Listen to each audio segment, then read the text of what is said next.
People would be like, you have no life, you have no other interests. I'm like, yeah, I genuinely just don't care about anything else. I'm obsessed with this. Once you have that, you're unstoppable. When you say, I get up at 4, you get up at 4, the default mode seems that it needs to be hard. I want people to know that you can actually totally make this exciting and fun. If you met your younger self for coffee, what would you genuinely want? What are the top 3 ways building this business has made you a better person? I have to overcome myself so many times, and I realized how small minded and ungrateful of a human being I was, because this business has humbled me in so many ways to overcome myself and my ego. That's the number one way, is like it humbled me and it has called me to see how much preference I had, how much prejudice I had, how entitled I was. Going through building this has humbled me so much that I'm now just grateful. So I think that is one of the number one things that this business has done to me, to be grateful. Also to emotionally regulate, because that's a part of it, right? So when you're so close, you don't understand how monkey minded you are and how much you're just thinking in your box. And so to overcome this, you actually have to become a lot more mindful and present. It taught me to create cognitive distance between my, I would say, higher self, if that's what people use, and my monkey mind and those parts of me that still need to grow. And so that distance enabled me to do a lot of emotional regulation. And then the third thing that's also kind of connected with that is, once you're able to do that, you're also able to manage your energy a lot better, because you can work with yourself. Like, you can navigate your inner weather. You can make the sun shine by how you're framing things. And you can source an incredible amount of energy that's already within you, but that you're blocking because you have all of those preferences and stories and entitlements. And so once you can let go of that, then you better emotionally regulate. And once you better emotionally regulate, you can actually work with your own energy and source an almost infinite amount. And so I think that those are the 3 ways in which building this business had made me a better person. So, when did you recognize in your journey that you had to distance yourself from the monkey or the limbic brain to being your conscious higher self? Like, what was that moment that said, I needed to do this in order to level up? There were many small moments. There was one situation where, actually, from the desire to protect somebody that I really loved, I was shooting very fast fire. And I still remember that the moment when I saw it, when I decided to shoot fast fire because I wanted to protect someone, how much that backfired and how much pain it caused me to undo this situation. And I was at a point where I had to make a decision. I could say that I could have justified my actions, because to be frank, like, the other person involved was horrible from a kind of objective perspective, but it would have not served me at all to not take responsibility there. So that was the first moment where I really woke up to, there's no there's nothing to gain with you kind of trying to build an argument for why you had the moral high ground for anything. On that moment, I think, more than any point in my life, I realized what it means to keep your side of the street clean. And so I never wanted to feel like that again. And I think that was kind of the first awakening to how much drama I was creating, because I was shooting so fast fire. And so then when you have when you have that pain, right, and you're actually taking that step where you are overcoming your ego and you stop being defensive and you owning, right, then you're opening yourself up to the possibility of owning a lot more, a lot quicker, because ultimately you realized, while it's painful in that first moment, it's ultimately setting you free to say, and this is my fault, and this is my fault, and this is my fault, and this is my risk, because everything that's your fault is your responsibility and is within the course of what you can influence. That, I think, was really a huge one. And then it just comes like in smaller chunks, right? So I always feel like you get the package that you're ready to receive. And with every package I receive, I'm like, ooh, there's still a lot of work to do. So by no means I want to say like I'm finished with this, but looking back over the last few years, there's has been significant progress. Oh, ownership gives you freedom. Ownership gives you freedom. Ownership gives you freedom. Detachment gives you freedom. Letting go of preference gives you freedom. I love that. Now, you're an incredible marketer. What other skills do you want to develop to make you unstoppable in business? Patience and presence is my go-to that I want to conquer right now. I've reached a point of confidence where I know I can market and sell everything, but the marketing is just a part of a business. The fulfillment, the delivery, the experience that you create, all of that, if you want to do something outstanding, it takes a much longer time to build, and it needs slow months from a revenue perspective, because your attention needs to be somewhere else. It's being present enough to have the patience with this and to really bring this very big vision to life. That's the current bone I'm chewing on.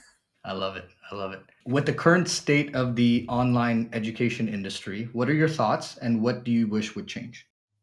I have so many thoughts.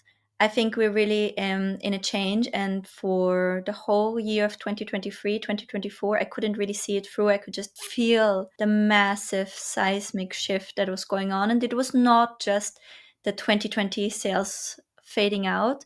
There was a bigger shift kind of in society going on, I think, also with AI. And, AI is almost like the next version of the internet, if you want. So it liberates people to do more with who they are just now. And so if you are an educator, like a lot of online coaches, course creators, etc., like how our industry is, we're basically, a lot of us were getting paid to Google.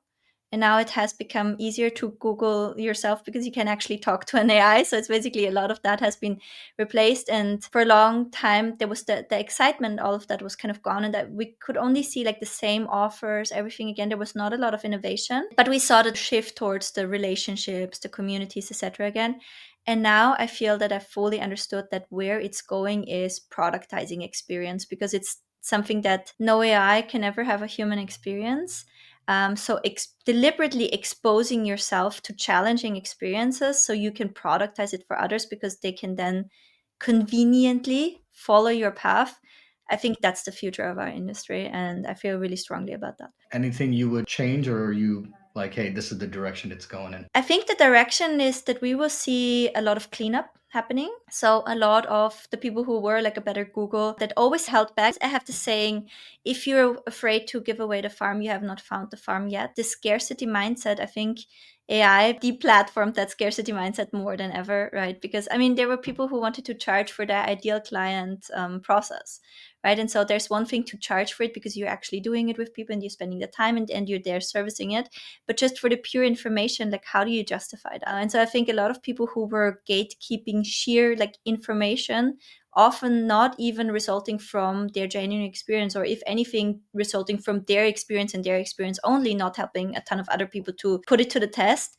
I think those days will be gone, and there will be a massive cleanup in this regard. I also think we'll see a massive cleanup based on government and regulating bodies coming in like really hot. The compliance will be a big topic.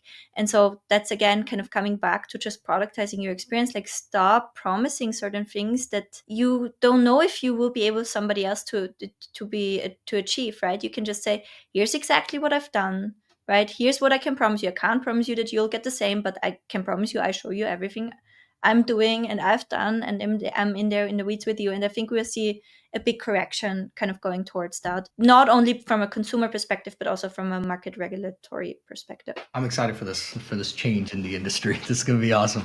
It has been happening, and we already see people streaming into lower hanging fruit opportunities, right?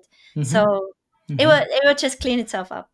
I feel like it's the back in the day when we had the direct response seminar sellers, and now it just went online, because back in the day, the people, nobody gate kept information. It was, here's a book, it's like $10, everybody had access to it, and so I'm really happy that it's going back to that, where it's no longer information, but people just teach skill sets, because Yeah. that's really what people need, right? Yeah. So that's awesome. Um, what are the non-negotiable skills a person must learn to succeed in business and life? Self management. You need to know how to work with yourself. You need to be present. You need to know how to learn. You need to know how to get yourself to do difficult things consistently. The first layer of skill that is lacking for most people is the personal self management. When you can manage yourself, you can show up as a role model in almost any area, because whichever other skill you're lacking, you can acquire quickly. So I think that the first foundational layer is self management, and that's what everybody should be able to do. When you say, I get up at 4, you get up at 4. When you say, I am returning these video feedbacks on this day, you're returning these video feedbacks on this day. And it's like the minimum skill to have is making promises to yourself and keeping them. If you can't do that, I wouldn't attempt much else before I know I can trust myself to that level. And Mm. and to be fair, like that's a capacity to be built. But once you have that, you're unstoppable. So self management is the foundational layer of any other skill, and knowing how you can learn, training yourself to learn, and then just exposing yourself to as many experiences relevant in the context that you want to grow in as possible. Everything I done in my life from a working perspective and from a personal perspective with all my heart, because I knew that there's the experience to be gained. That's basically me training and stacking those skills up. So I think beyond that, I wouldn't even say too many other skills, right? Because you can stack them relatively fast. Now, you're very much into consciousness and becoming better from the inside out. Where did that originate from? Excellent question. So I've always been into self development, and I actually thought about it today. There was like YouTube channels like Self Mastery, etc. And that's also actually what got me into the entrepreneur world, was that desire to improve as a person. That's ultimately coming from my dad always also being very interested in personal development, etc. So I picked up a lot of his core values in that regard, his ethics. I was kind of predispositioned to be interested in personal development. And then, obviously, if you're interested in personal development, the mindfulness and meditating and things like that, they just cross your radar sooner or later. But it never really hit home for me in a way where I was truly able to operationalize it before I started to listen to Michael Singer very consistently. And I still remember it like very vividly. It was shortly before my husband proposed to me. I was coming back from Austria to Canada, and I was in this time zone changing jet lag doozy, and I passed out on the bed with my son, and I was just listening to, I think, some Alex Hormozy like training. And then when I woke up, I was like hearing this voice in my head, and I was like, holy cow, all of this makes so much sense. What is this? And then it was, there's a YouTuber called, I think, Evan Carmichael or something. He does these motivational compilations, and that was a Michael Singer like compilation. And I was like, wow, all of this makes sense. Like this sounds so true, all of it. And so I listened first, like just to this episode, like again, and I took notes, and I was like, this is so correlating with the experiences I have. I just knew it was true because it was Just so, clicked. it just, I was like, I'm experiencing this and you're saying this. So I was first time like able to make it like practical, and then I just started listening to his stuff to be able to fall asleep better. Then it was like a lot of the thoughts were starting to connect for me from that work I've been doing around growing as a person, regulating my emotions, overcoming my ego, right, trying to be present. And so a lot of seeds that were there were watered, and they kind of started to grow together. And I think that's when I was really able to put my finger onto it and name it and start to articulate it better, because he does, I think, a daily talk, which is something I admire so much. I'm a verbal processor. So it seems to me like he's a verbal processor as well, because he can crank out so much content and he can say the same things in so many variations. And I get the same learning experience that I think a lot of my members have from listening to me. They say, oh, whenever I listen to another video of you, or whenever I'm consuming another training, it clicks, and then it clicks on a different level, and then it clicks on a different level. And so I think for with him, this is what he has done for me. He brings different parts together, and I got really excited about the process again, because for the first time I can see the overarching picture, and I can see it in a way that I can also receive it with my current belief system. I also very much like physics and being grounded in reality. And I'm a numbers girl, so I like that it's not too out there, but it's just out there enough to correlate with what I'm actually experiencing. Right. It's fluffy, but it's not too fluffy and all that stuff. So It's that's my kind awesome. of love. It's my Yeah. it's the level of woo woo I can tolerate. I love that. I love that. Awesome. Next question. What is one of the greatest defining moments in your life? I mean, there's nothing like becoming a mother. I still remember the moment after when I held him the whole night. I was so awake, I couldn't sleep because I was so excited. And I think all the things that go with being a mother, right? When you feel that deeply, as in like my body did that without me doing anything, which is also a great lesson in doership, non doership, for example. The sheer fact that your body is a portal to give conscious life is like crazy. um, how it puts everything else in perspective, like what we can like reach in business or the things that we worry about, and that whole thinking about legacy, the limited time we have between life and death, that just has been truly transformative. And whenever like I'm on the verge of losing ground, I'm just like reminded of how perfect everything is. And it's not just, my son is obviously, as a mother, I feel like, mine perfect, my personal son is perfect. But it's like, I think the whole like process of birth and life, this is just really, really perfect. And this is why we should work with it and not against it. Kind of just brings you back to the present moment of what is. It's like we can get so caught up in the daily that we forget like this big picture, and that it's not so much time that passed and you're kind of still the same inside. There's like a layer of you that's the same inside. So I think that whole like observing life in general is, I think, such a good practice. Like, Yeah, I agree. yeah. I love that. That's awesome. Business question. When you think about offers and marketing, what is the lens that you use to craft it and make it compelling? Like I use pain and I lean into that from my sales background, but what is your preferred way to kind of think about it? I like to think about it like in two ways. I like to think in the storyline first. Like, what's the story of this offer? I like to do things that are a thing. I like to thingify things. I like to piggyback on things where people already have a concept for in their head. A brand is basically when somebody has a concept of something in their head.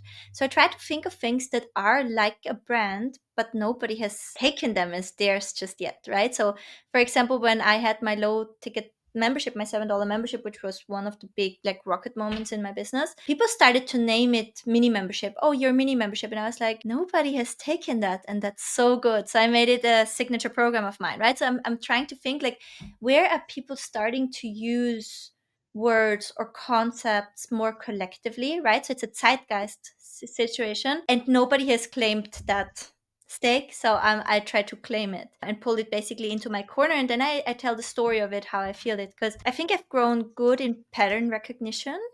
And because I always love to read and I always love to write, I have an edge when it comes to storytelling. So I like to start with the story and why it needs to be right now, and really leaning into the zeitgeist and kind of capitalizing on the fact that a lot of people already have a brand in their head.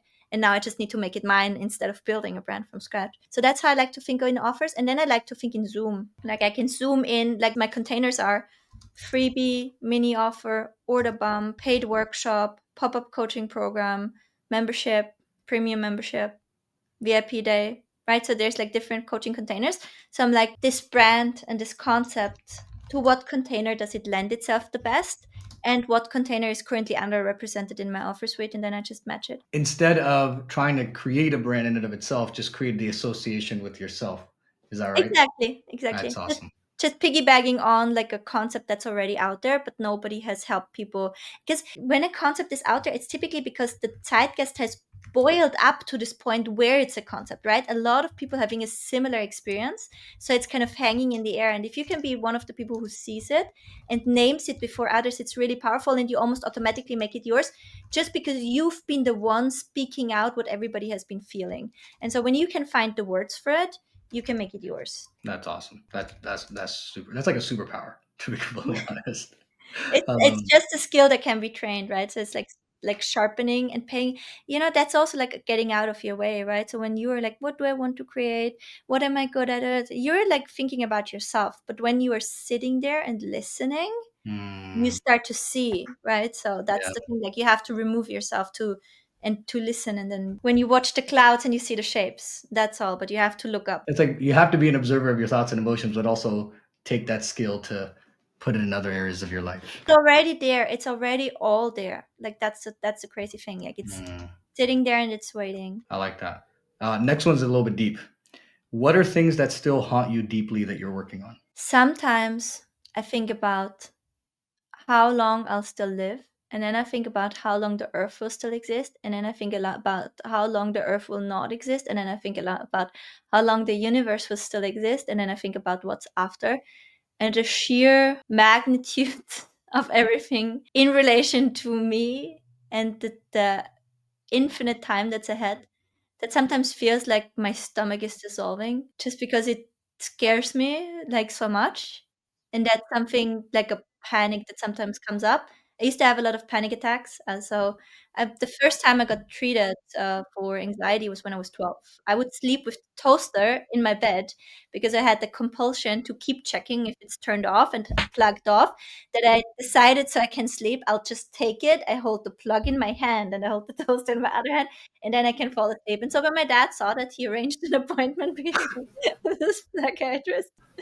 And based on my upbringing, I was lacking fundamental trust, and so that kind of made my anxiety or my anxiety go and be almost a role model of a protector. It basically started to be not knowing when something is so that you really have to be scared of it versus when it's not. And so I then spiraled into having like real panic attacks, like actual ones. And the last one was I actually made a YouTube video about it. And that was shortly after I won a 2 Comma Club award. And it's always has been correlating with me with performance peaks and the after because it's also like a point in your life when you realize like there's nothing to get. There's genuinely nothing to gain. Like you have to think about that. Yeah. So that's why you can just play and enjoy the freaking ride, right? Which is ultimately much more freeing than it is in the first moment when you want to still gain something. And so after that was the last time I actually recorded a YouTube video because I wanted to show like the behind the scenes of high function anxiety. I think also again since like the Michael Singer kind of period situation, I had one panic attack and I was able to experience it with curiosity much better. And I think I'm not afraid of them anymore now because I can let them happen. I know it might happen sometimes when I think about those things, but I also know I can take it when it happens. So it took the scare out of it. Well, I'm proud of you for facing that fear and being able to get on the other side. Thank you. It's ultimately not that bad. Usually, it's like when we face our fears, it's like, oh, it's just one fear to the next, we're just Yeah. overcoming. And But even if you wanted to not have it or not experience it, if we live our life a certain way, we can maybe prevent certain things from happening. But there will be, and I'm really blessed because I didn't have so many like dark moments like other people in their life. But there's certainly moments and experiences we can't avoid. So thinking about them right now does not make sense because we cannot avoid them coming anyways. And then holding on to them after also does not make a lot of sense, right? Because then we yeah. just keep the garbage in the house. So it's just something to accept, I guess. Again, Michael Slinger, just let go and just be. And the more you are, the better outcomes you get. I Yeah. am finding. If you met your younger self for coffee, what would you genuinely want to say? I would tell her, chill, girl, it's fine. I was so stuck up. I was trying so hard. I was trying so hard. Everything. I was trying everything so hard. Like I didn't have like a real sense of self-worth. And so I was seeking a lot of external validation, a lot of pleasing people. And I'm still like pleasing a lot of people. But not to please them, but to actually like if I can help, I can help. If I can do the kind thing, I can do the kind thing. And because I'm not doing it from any motive or any fear anymore, I actually have a lot more capacity to do that. And I can say kindly no when I can't do it. So I would just want her to know that that's safe, and that kind of detangling that whole people pleaser thing that also recently clicked for me is like I can be a good person and still have boundaries, right? I Mhm. can be a good person and still communicate like these are my terms. I can give more than is justified. That can also be okay, if the situation asks it for me. So to surrender and trust a lot more. That's what I would like to tell her. If I said to you to speak honestly about what you want to say to people that are trying to build a business and those that are building a business, what would you want to say? So super honest talk Super is honest, raw. if you want to teach someone, you have to first become a role model. And you have to dance like people are watching. That means you have to hold yourself to a different standard, and you have to document your efforts, and you have to critically think, am I at this level where I should already be teaching someone? Or do I still need to grow? And so one thing is like from a marketing perspective, like obviously learning marketing is triathlon is probably like a good example because you need to cycle and swim and run. And do you need to shoot as well? I'm not 100% sure whether, but there's these competitions where you have to do all of these things Yeah. at an expert level. Running a business, to the level that you want to run it, right? Because most of you are not like, oh, I like to do like 500, $1,000 extra a month. Most of you are like, so I want to quit my job in 2 months and I want to make about, I would be okay with 10K a month as a starting point. But then within my first year, I definitely want to get to at least 50K months. And then it's like, you want to do all of that. You want to earn better than a doctor, right? Because I have a couple doctors in my family. And when I'm looking at the amount of lifetime and dedication and years and money they have put into their education and how hard they're working right now, you want to earn 2 to 3 times that without doing any of the time and money and dedication and education. It's like you have to really critically look yourself in the mirror and say, is this what's actually happening? Or do I want to believe a lie from certain gurus that I then want to, doom later on because I bought their hype, right? So I think it's like taking, if you really want to do this and you've been stuck, it's taking a really critical look in the mirror and say, okay, the marketing skills are one piece of the puzzle, and then I am the product, and the product is a huge piece of the puzzle. Am I yet at that point where I am good enough to teach others? And we can always pick a transformation that's small enough so we can fully deliberately do it and then start teaching about it. But it's probably a process to go through, even with a comparatively small transformation. Those two things, right? Rooted in self management, saying, I'm having a journey ahead of myself as a business owner, and I'm having a journey ahead of myself as a person who is on a personal growth journey, in which direction it ever should be, to deeply realize that and then commit to the journey publicly and humblingly report from that journey and say, I walked this piece. I'd love to help everybody who wants to walk the journey with me from, that right point, as in like, this is what I've done so far. This is the extent that I can help with. That's what I would love to see more. People then jumping the gun and starting to think like, as in too big of a transformation, etc. You just first have to do it yourself, and you can sell something smaller. You can be something smaller. That's completely fine, right? There's smaller, exciting transformation that people are seeking for. People want to learn to meal prep consistently instead of being the next like fitness guru, have your own app and doing this. How about you meal prep for yourself consistently for 3 months and then you teach others, right? So think in smaller transformation and then do them yourself first and then teach that. That's what I would like to say to I love the that. It's beginners. like once you have undeniable proof, then nobody can judge you for the thing that you have done, and you can't judge yourself because you can't lie to yourself, right? Exactly. That's awesome. Exactly. And you have to become the person who can create undeniable proof in like an area. The smallest thing can translate into Absolutely. other things. I totally believe there's a market for just being an accountability coach for 75 hard. But the reason why there are not more accountability coaches for 75 hard is because so few people did 75 hard. It's the simplest things that are hard for people. People cannot chew their food slowly. If you want to be in like a role model for others, which ultimately is what we're doing when we are selling our experience, you have to be better than that. It has to be a different standard. And Yeah, you can do that with love and grace and curiosity and play. It does not have to be a David Goggins style of gaining the experience. It can be a fun, playful, like, let me see how far I can get this and document. They have to have the consistency to do it. correct. Thank you for being raw because I was like, no sugarcoat in this one. Okay, this is good. What do you want your son to see when he sees you working hard and pushing the boundaries? I'm not even sure if I want my son to see me working hard. I don't know if I want to instill like a certain work ethic or anything into him, because I also don't know what relevance it will hold in the future. The thing I care most about instilling in him right now is gratitude, because gratitude creates happiness. And then I think with that gratitude comes excitement. And I much more want him to do things from a place of excitement and curiosity and being capable to do them.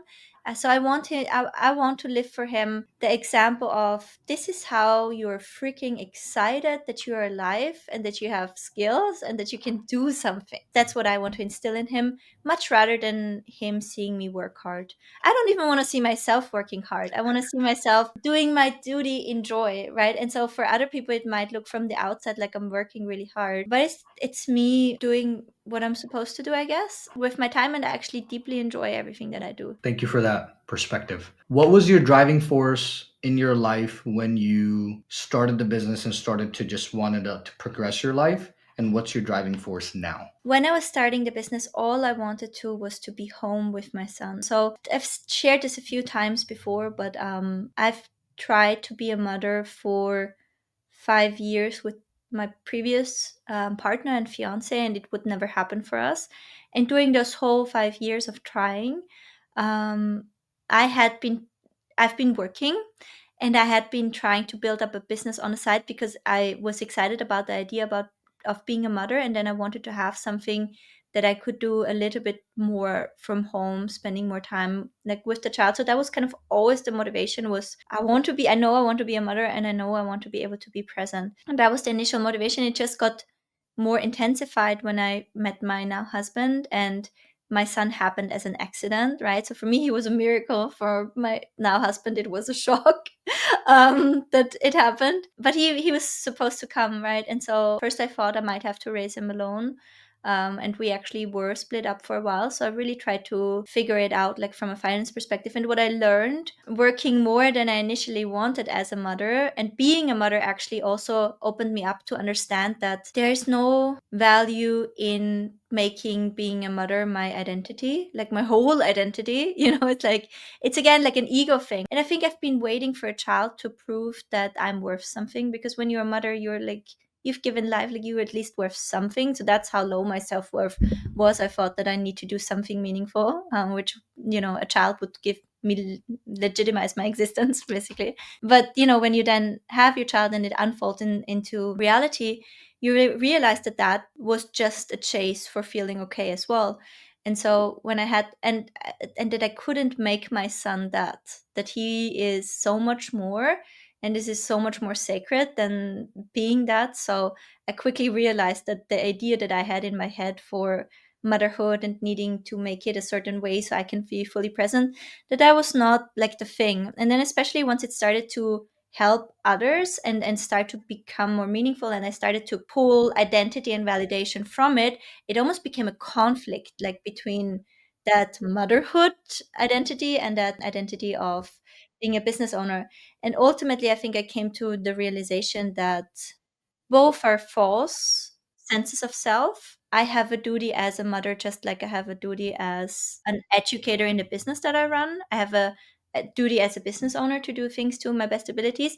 And that's a beautiful thing to have, right? To have something to wake up for and to show up every single day. And I just like to do that now with a grateful heart that I'm able to have these duties on my plate and to do things with joy, basically. So that's how the motivation has shifted. Now I just like to do them well and with gratitude that I'm able to do them. Both of these duties. Yeah. It's like the person who loves walking will walk farther than the person who just Yeah. walks to And walk. That's awesome. there's like no more ultimate goal with it. This is my life now. And Yeah. I just try to do it with appreciation, like for what is there. It's just what is. It's a lot of like presence, just more present moment We thing. always think like this thing will be the liberator, or that, Yeah. like becoming a mother will be the liberator, building a successful business will be the liberator, scaling my business will be the liberator, out of selling my business will be the liberator, having a second child will be the liberator, learning tennis so I can spend more time with my husband will be. No, none of that is true. It's all like it's all your mind like fleeting into the future to hope that there will be a more serene place than now. But the truth is, like, until you just start to clean up and work with yourself and managing your emotions and letting go of those preferences, nothing will ever feel like you imagine it. The thing you're chasing will always be empty, so you might as well just stop chasing and just appreciating the things in front of you. And the cool thing is it actually leads to similar outcomes, right? So it's not like I'm unhappy that the business is doing really well. It's now just coming from the right place, if any of that makes sense. Yeah. No expectations. You're just in flow. Like it's the natural flow state of how we should be instead of projecting into the future. Business question. First of all, how are you feeling? You want to keep Good. going? Yeah, Oh, okay. if You're you're okay. flowing? Okay. What business model fascinates you the most right now that you would love to dip your feet into? So I really love the influencer business model. I love the idea of gathering like-minded people and being able to recommend something you actually love.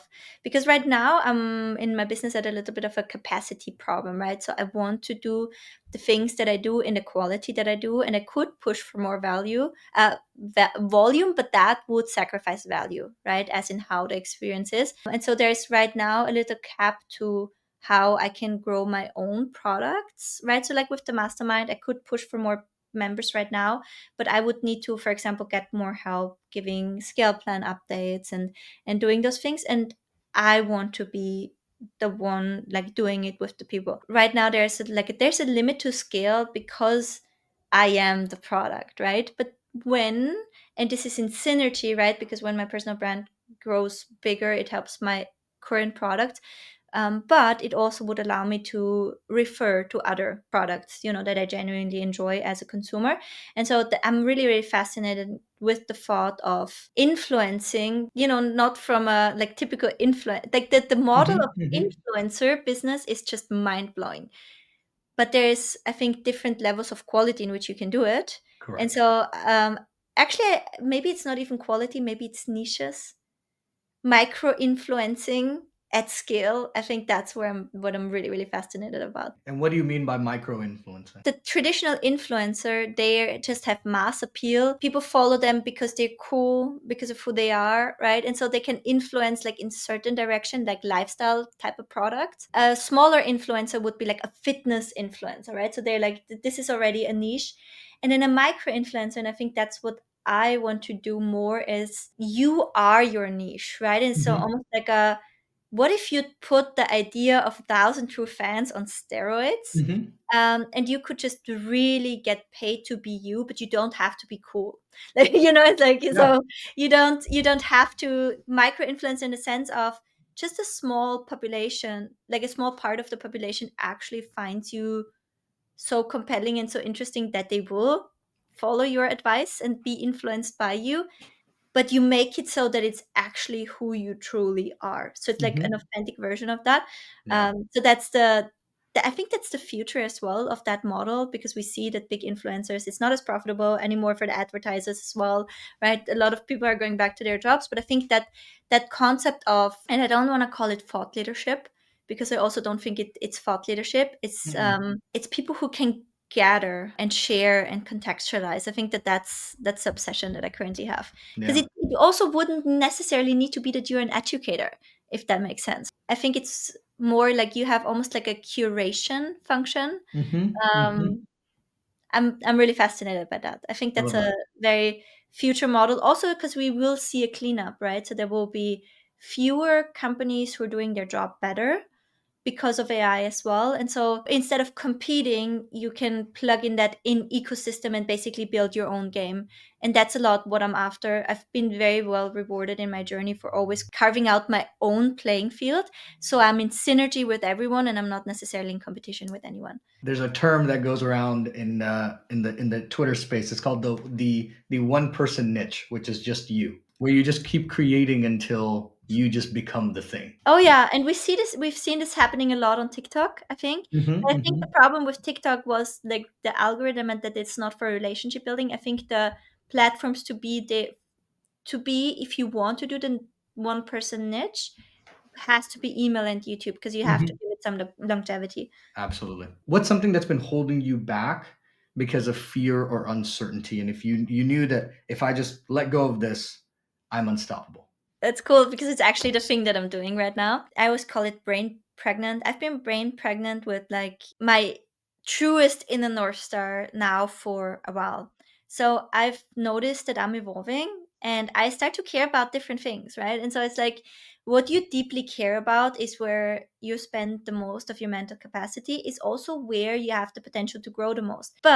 And because my business is right now focused a lot around marketing and business strategies, this is where I've been growing a lot. And then I've seen, there's almost starting to be like a working business side to it and almost like a private personal element to it, when before it was not that. I've been living, breathing marketing, ads, like that was my all interest. People would be like, you have no life, you have no other interest. I'm like, yeah, I genuinely just don't care about anything else. I'm obsessed with this, and it happens to also help me and my life. And now I realized I start to care like about other things, and other things excite me too. But now there's this conflict, right? Because I have these businesses that are doing extremely well and I have a lot of demand to support there.